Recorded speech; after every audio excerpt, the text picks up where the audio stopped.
from Sweden. One of a very popular Swedish project was the construction of what was called the Stockholm Globe Arena. This project provides an interesting example of temporal boundary and how it works. This arena was opened for, of course this example is a little dated, but the idea is still valid. This arena was opened for World Ice Hockey Championship in 1989 and has since been used for sports, entertainment and other public events. Building of this complex was a long drawn process. It included project competition arranged by the city of Stockholm, and it has a long history. For many years the politicians in Stockholm saw it as a drawback that the city did not have an arena large enough to house World Hockey Championship or large concerts or other major events. The problem was the municipal government found it impossible to build an arena of this kind at public expense. So for a long while this idea was not taking off, but two things made it happen. One was that in the early 1980s there was another project, another public project, which involved a public-private partnership arrangement. We have a separate session which deals entirely with this idea of how the governments and the private can come together in partnership. Please go through that lecture. So what happened was early 1980s there was this project where private companies were given an opportunity to build commercial buildings on government land in return for reconstructing a public railway station. And this because this worked well on a PPP model, it was felt that this particular stadium project, arena project, also could follow the same pattern. The second trigger for this was that there was a good chance that Stockholm would be given the opportunity to host the World Ice Hockey Championship if there was an arena large enough to host it possibly in 1987. So what happened was a project group of public officials was appointed, and in July 1984 the municipal government invited some 25-30 companies, major companies, to enter into a project competition, and they had to submit proposal right from designing and financing of the sports arena and other related infrastructure, commercial buildings and so on as part of their project submission.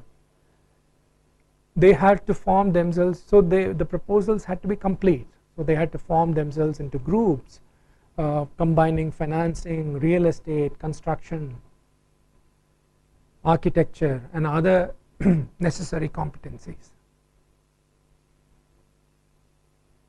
What would you expect? Would you expect that there was a lot of interest? What happened was there was only quite limited interest in this initiative, partly due to a lot of uncertainties connected with the project. Not only was the idea of PPP untested, remember there was only one precedent at this point in time, so this idea was largely untested. The economic calculations were uncertain, and the government authorities really did not have a clear idea about the budget themselves, so the interest was quite limited. The discussions were also delayed because it was felt that 1987, which was the target set for this project, was unrealistic. But what happened was linking this project, but that link between the project, this particular project, and the ice hockey championship of 1989, that was kept intact. So even though 87 was unrealistic, 89 was still the target, it was kept there. So the temporal boundary of this project was redrawn to some extent to take out the 1987 constraint, but it still remained fixed in its new position with 1989 as the target.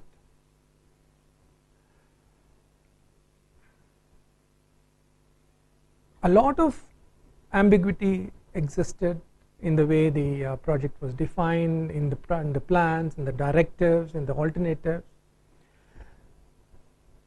and the entire team lived with this ambiguity because it was accepted that time was short, time was limited.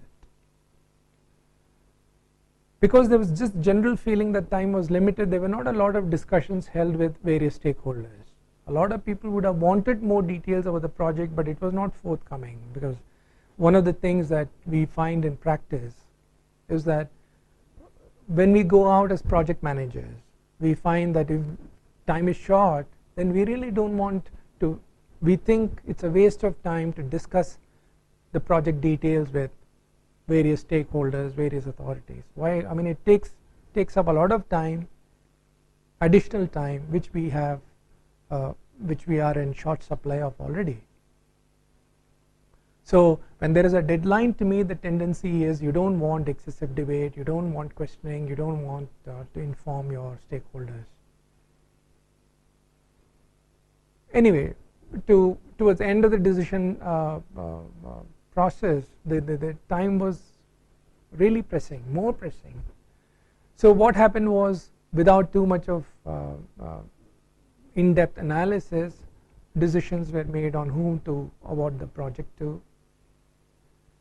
And then there was also inspection requirements to comply with. So if the hockey competition was going to be held there, then there was going to be an inspection team arriving to check the facilities, the plans, and so on. So this meant that things had to be speeded up even more.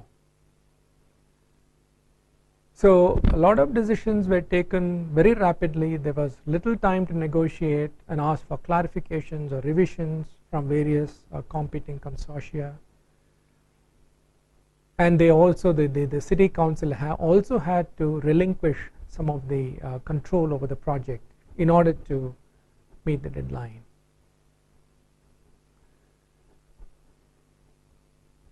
You can see from this example that this connecting the project to this event not only provided the context for the project, but it also defined the way the various tasks that were to be carried out, and the way the task would be carried out, how it would be managed, who will manage it, and so on.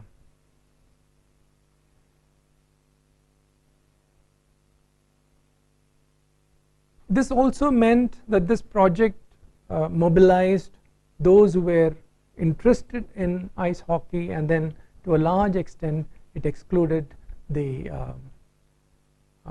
other stakeholders. But it still illustrates, like I mentioned, this example still illustrates how a temporal boundary of a project acquires and gives the project many characteristics that would otherwise may not accrue to it. So one of the boundaries is the temporal